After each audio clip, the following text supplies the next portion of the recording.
Hello and welcome to the channel. Today we are going to discuss about translation theory and literature, which is important for your MA English semester 3 paper 3. So, बात करेंगे इसकी unit 4 की, जिसमें आपको पढ़ना है सलमान रश्दी का midnight children and उसकी ट्रांसलेशन आधी रात की संतानें। तो ध्यान देना, इसमें आपको क्या करना है, वर्क पे, उसकी स्टोरी लाइन पे ध्यान कम देना है। आपको जो यूनिट में मेन चीज़ें हैं उन पे ध्यान देना है। ट्रांसलेशन की यूनिट 4 में आपको दिया गया है इंटरफेरेंसेस इन ट्रांसलेशन, यानी ट्रांसलेशन में जो दिक्कतें आती है उनके बारे में आपको ध्यान देना है, उनकी परेशानियों के बारे में बताना है और उनके बारे में कई थ्योरी दी गई है।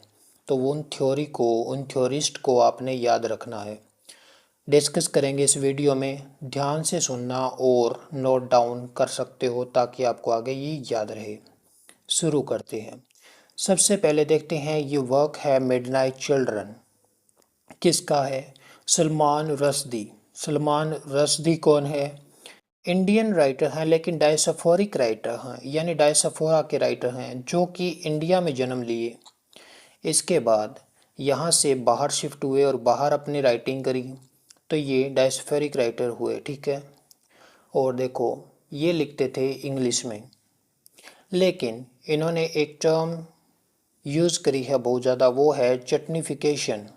चटनीफिकेशन से यहाँ मतलब क्या है कि आपने लैंग्वेज में दूसरे लैंग्वेज जो मिक्स करते हो और बीच बीच में उसमें जो दूसरी लैंग्वेज का तड़का लगाते हो, वो ही चटनीफिकेशन है। तो सलमान रश्दी की राइटिंग में आपको चटनीफिकेशन के बहुत सारे एग्जाम्पल मिलेंगे, जिसमें वो हिंदी में चीज़ें लिख देते हैं या हिंदी के मुहावरे जो हैं वो इंग्लिश में सीधे ही ट्रांसलेट करके लिख देते हैं। तो देखो यहाँ पे आपको कुछ दिखाई दे रही है फ़ोटो की, एक है सोर्स टेक्स्ट और दूसरा है टारगेट टेक्स्ट, ठीक है। सोर्स टेक्स्ट में क्या होता है, आपका वो टेक्स्ट होता है जिससे आपने ट्रांसलेट करना है किसी दूसरी लैंग्वेज में, एंड टारगेट टेक्स्ट वो होता है जिसको आपने ट्रांसलेट किया है किसी अदर लैंग्वेज से, ठीक है। मान लो आपने कोई इंग्लिश का वर्क हिंदी में ट्रांसलेट किया है, तो सोर्स टेक्स्ट जो ST है उसका, वो है इंग्लिश वाला, एंड हिंदी में उसको ट्रांसलेट कर दिया है तो हिंदी वाला जो टेक्स्ट है वो है टारगेट टेक्स्ट यानी TT। ये बात ध्यान में रखनी है। उसके बाद देखो, जो सोर्स टेक्स्ट है सलमान रश्दी का मिडनाइट चिल्ड्रन, उसमें खास बात क्या है? इंटेंशनल चटनीफिकेशन है। चटनीफिकेशन, जैसा कि हमने पहले डिस्कस किया कि चटनीफिकेशन वो होता है जिसमें एक लैंग्वेज में उस लैंग्वेज के अलावा जो दूसरी लैंग्वेज है उसका तड़का लगा दिया जाता है, उसके एज इट इज़ वर्ड उठा लिए जाते हैं।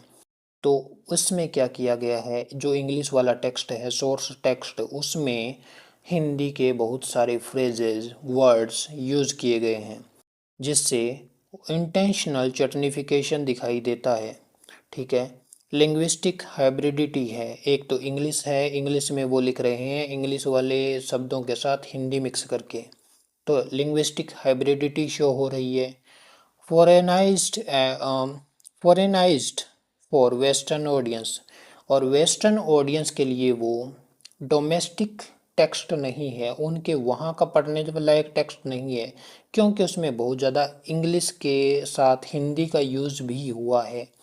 तो जो वेस्टर्न ऑडियंस है उनके लिए वो फॉरेनाइज्ड हो गया है, वो वर्ड उनको समझ में नहीं आते हिंदी के, तो वो वहाँ के लिए डोमेस्टिक नहीं रहा, फॉरेनाइज्ड हो गई है वो टेक्स्ट, यानी वो टेक्स्ट वो पढ़ेंगे तो उन्हें लगेगा कि कहीं बाहर का कोई टेक्स्ट पढ़ रहे हैं। अब देखो, ट्रांसलेशन प्रोसेस क्या रहती है? Toury's law of interference. अब टोरीज लॉ ऑफ इंटरफेरेंस हमको पढ़ना है, हम पढ़ेंगे अभी आगे। When it is domestication versus foreignization, ये भी हम आगे पढ़ेंगे। तो नेविगेशन, सिंटैक्टिक, कल्चरल डाइवर्जेंस, ये सब के बारे में बात करेंगे।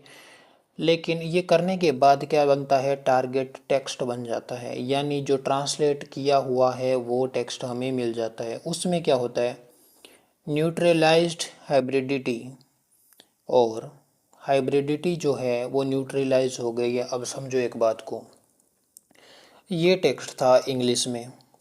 इंग्लिश में हिंदी के शब्द उन्होंने यूज़ किए थे, लेकिन जब उसको हिंदी में ट्रांसलेट किया तो हिंदी के वर्ड तो हिंदी रह गए और इंग्लिश वाले जो वर्ड हैं वो हिंदी में ट्रांसलेट हो गए। अब दोनों जो टेक्स्ट हैं वो हिंदी वाले हिंदी में, इंग्लिश वाले हिंदी में, तो हिंदी हिंदी हो गई टोटल। तो जो हाइब्रिडिटी का फैक्टर है वो यहाँ पे पूरी तरीके से गायब हो चुका है। दूसरी बात यहाँ पे देखो, डोमेस्टिकेटेड स्टैंडर्ड हिंदी, अब इसमें हिंदी ही बची है। और आगे देखो, cured linguistic rebellion. Linguistic rebellion होता है कि आप विद्रोह कर रहे हो लिंग्विस्टिकली। जैसे इंग्लिश में जो ओरिजिनल वर्क था उसमें हिंदी के वर्ड्स यूज़ किए हुए थे, तो वो इंग्लिश से हट के कुछ करने का जो मिक्सचर जो था वो रिबेलियन की तरह देखा जा सकता था। लेकिन अभी क्या है, क्योर हो गया वो, ठीक है, रिबेलियन ख़त्म हो चुका है। Loss of post colonial subversion, यानी अब पोस्ट कॉलोनियल जो सबवर्जन है, इंग्लिश और हिंदी जो मिक्सचर कर रहे हैं, वो सारी चीज़ें उसमें ढल चुकी है, अब उसमें ये देखने को नहीं मिलेगा। तो इसमें पैराडॉक्स क्या है कि जब ओरिजिनल इंग्लिश टेक्स्ट को आपने हिंदी में ट्रांसलेट किया तो उसकी हाइब्रिडिटी मर गई है, यानी इंग्लिश था उसमें हिंदी के वर्ड यूज़ किए हुए थे, लेकिन ट्रांसलेट करते हुए दोनों के दोनों हिंदी हो गए, तो जो हाइब्रिडिटी है वो ख़त्म हो गई, ठीक है। चटनिफिकेशन है वो ख़त्म हो गया है। और फॉरेनाइज्ड वेस्टर्न जो ऑडियंस के लिए फॉरेनाइज्ड था, अब वो इधर हिंदी वाले ऑडियंस के लिए ना तो फॉरेनाइज्ड है, ना ही वो वेस्टर्न की ऑडियंस उसे पढ़ेगी। एक चीज़ और देखो यहाँ पे कि जब इस ओरिजिनल टेक्स्ट को हिंदी में ट्रांसलेट किया गया तो it ironically erases the text core stylistic identity. इसकी स्टाइलिस्टिक आइडेंटिटी ही यही थी कि इसमें हाइब्रिडिटी है, इसमें इंग्लिश में हिंदी का यूज़ किया गया है। जब उसको ट्रांसलेट कर दिया गया हिंदी में तो वो सारा का सारा ख़त्म हो चुका है। और ये रहा चटनिफिकेशन, इसको भी पॉज करके पढ़ सकते हो। अब देखो, Gideon Toury's law of interferences in translation, यानी ट्रांसलेशन का जो इंटरफेरेंसेस है उसके बारे में गिडियन टूरी ने अपने कुछ लॉ दिए हैं। उसमें ध्यान रखने लायक बातें मैं बता देता हूँ। इसमें बोला गया है कि जो सोर्स टेक्स्ट है जिसको हमने ST बोला गया था, उसको ट्रांसलेट करते समय दो तीन चीज़ें आपको ध्यान में रखनी पड़ेगी। पहली चीज़ तो इसमें ये है कि एक कॉग्निटिव डिफ़ॉल्ट है कि इंटरफेरेंस जब आप ट्रांसलेट करते हो एक टेक्स्ट को दूसरे में तो इंटरफेरेंस तो आएगा ही आएगा, ठीक है, इतना समझ में आया। अनअवॉइडेबल है, कॉग्निटिव रियलिटी है, होगा ही होगा। दूसरा देखो, negative interferences and positive interferences क्या होते हैं, आपको स्क्रीन पे दिख रहे होंगे, मैं समझा देता हूँ। नेगेटिव इंटरफेरेंसेस वो है when translator carries over source text pattern that create unnatural, clunky or even grammatical incorrect phrasing in the target language। यानी अब जब ट्रांसलेट कर रहे हैं तो उसके जो टेक्स्ट हैं, पैटर्न हैं, उसके ईडियम हैं, फ्रेजेस हैं, उनको सबके वैसा के वैसा ही करके ट्रांसलेट कर दिया, सारी की सारी चीज़ों को ही ट्रांसलेट कर दिया। तो वो बहुत ज़्यादा ऐसे क्लंकी सा लगेगा, मतलब अननेचुरल लगेगा। जब आप देखते हो कि AI से आप कोई ट्रांसलेट करवाते हो इंग्लिश का तो वो कुछ ओवर ट्रांसलेट ही कर देता है, तो वो होता है अननेचुरल एंड क्लंकी, ठीक है। जो वो आपको दिखाई देता है वो एग्जैक्ट सारी की सारी चीज़ें ही ट्रांसलेट कर देता है, तो वो हो गया नेगेटिव इंटरफेरेंस। और बात करें पॉजिटिव ट्रांसफेरेंस की, then when translator transfer a feature and it does not violate the rule of target language, यानी जब ट्रांसलेटर कोई चीज़ उस लैंग्वेज की जो सोर्स टेक्स्ट है उसकी जो चीज़ है वो ट्रांसलेट करके लाता है टारगेट टेक्स्ट में, और वो कोई रूल को वोलेट नहीं करती है, कोई दिक्कत परेशानी उसमें पैदा नहीं करती है, तो वो होता है पॉजिटिव इंटरफेरेंस।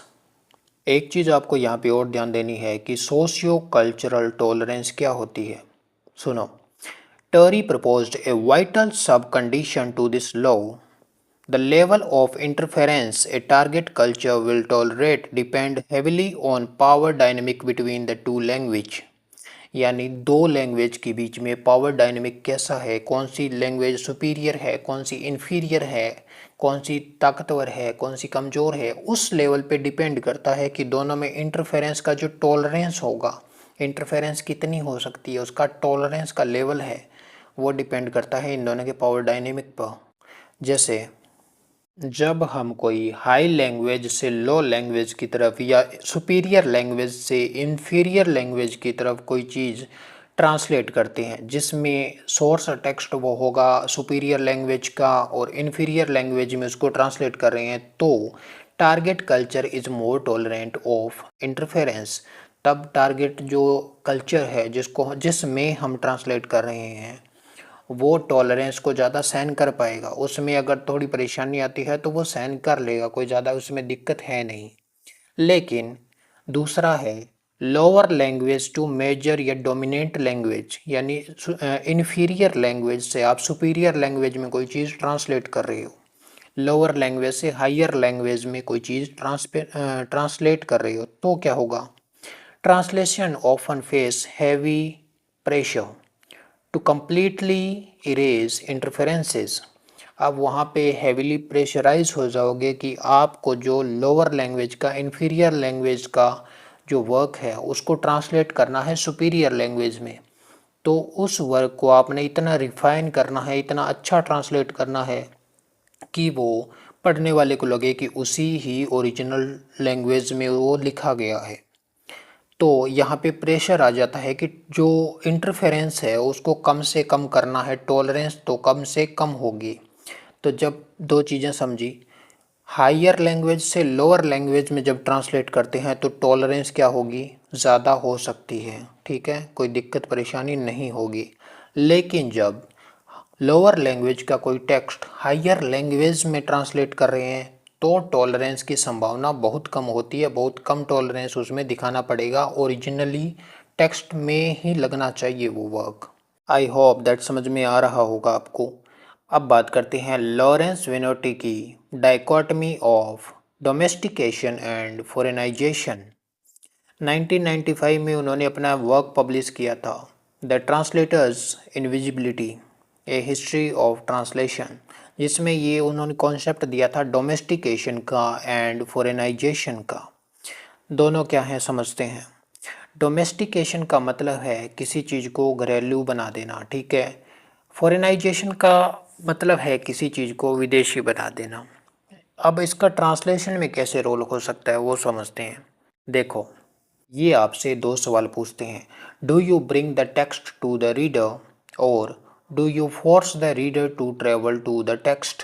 यानी क्या आप टेक्स्ट को रीडर के पास ला रहे हो या रीडर को टेक्स्ट के पास ले जा रहे हो।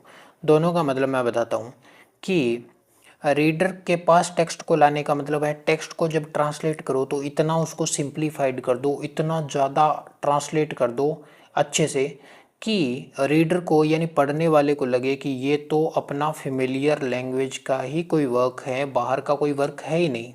इतना उसको फेमिलियर लगना चाहिए, अपना लगना चाहिए, इतना इजी लगना चाहिए। तो वो टेक्स्ट को आपने क्या किया, ओवर ट्रांसलेट कर दिया, बहुत ज़्यादा ट्रांसलेट करके आपने रीडर के पास ला दिया। समझ में आया। दूसरा है रीडर को फोर्स करो टेक्स्ट के पास जाने का। इसका मतलब है जब ट्रांसलेट करो तो इतना ज़्यादा ट्रांसलेट नहीं करना, बल्कि उसको में वो एलिमेंट रहने देना है कि वो फॉरेन का लगे, बाहर का लगे। उस वजह से क्या होगा कि जो रीडर है उसको दिमाग में ये रहेगा कि ये बाहर का कोई है, टेक्स्ट है जिसको मैं पढ़ रहा हूँ, ये ट्रांसलेट किया हुआ है और उसमें कुछ कुछ चीज़ें फ़ॉरेन की वैसे ही रहने दो ताकि उसको वो अपना न लगे, ठीक है। तो वो हुआ कि रीडर को आप फोर्स कर रहे हो टेक्स्ट के पास जाने के लिए। समझ में आया। तो अब देखो, डोमेस्टिकेशन वह होता है जिसमें आप टेक्स्ट को इतना ज़्यादा सिंप्लीफाइड कर दो, इतना ज़्यादा ट्रांसलेट कर दो कि वो रीडर को अपना ही लगे, वो होता है टेक्स्ट का डोमेस्टिकेशन। और डोमेस्टिकेशन में जो ट्रांसलेटर है वो हो जाता है इनविजिबल, यानी ट्रांसलेटर का वहाँ पे कोई एलिमेंट नहीं रहता है, पढ़ने वाले को लगता ही नहीं है कि ट्रांसलेट किया हो, उसे अपना ही लगता है। तो इनविजिबल कहाँ होता है, जहाँ डोमेस्टिकेशन कर दिया जाता है किसी टेक्स्ट का बहुत ज़्यादा उसको ट्रांसलेट कर दिया जाता है। दूसरा है फॉरेनाइजेशन, यानी रीडर को आप भेज रहे हो टेक्स्ट के पास, उसको वो समझे, इसके लिए तो आप उसमें क्या करते हो, जानबूझ के उस लैंग्वेज के कुछ एलिमेंट हैं, वर्ड हैं, वो छोड़ देते हो ताकि रीडर को वो अपना न लगे। और इसमें जो ट्रांसलेटर है वो विजिबल रहता है। इसमें पढ़ने वाले के ध्यान में हमेशा ये बात रहती है कि जो रीडर है वो क्या कर रहा है, किसी बाहर के टेक्स्ट को पढ़ रहा है और उसे किसी ने ट्रांसलेट किया है, तो यहाँ पे ट्रांसलेटर जो है वो विजिबल रहेगा। समझ में आया? बस यही दो तीन चीज़ें हैं जो आपको इस यूनिट में याद रखनी है। सबसे पहला, ट्रांसलेशन में इंटरफेरेंस होती क्या है। दूसरा, आपने गिल्डन टोरी के जो लॉ हैं इंटरफेरेंस के वो याद रखने हैं, जिसमें आपको cognitive default, negative interference, positive interference and socio cultural tolerance, जिसमें जो हाई से लो, लो से हाई, वो सारे चीज़ें आपको याद रखनी है। और फिर आपको याद रखना है लॉरेंस वेनुटी। लॉरेंस वेनुटी ने क्या दिया था, डाइकोटमी ऑफ डोमेस्टिकेशन एंड फॉरेनाइजेशन। ठीक है, ये डाइकोटमी दी थी जिसमें डोमेस्टिकेशन क्या होता है, फॉरेनाइजेशन क्या होता है, ये आपने समझ लिया। ओके, सो आई होप ये समझ में आ गए होंगे सारे टॉपिक, सारी यूनिट ये समझ में आ गई होगी। बाकी वीडियो आगे बनाने की कोशिश करूँगा जितनी जल्दी हो सके। And thanks for watching.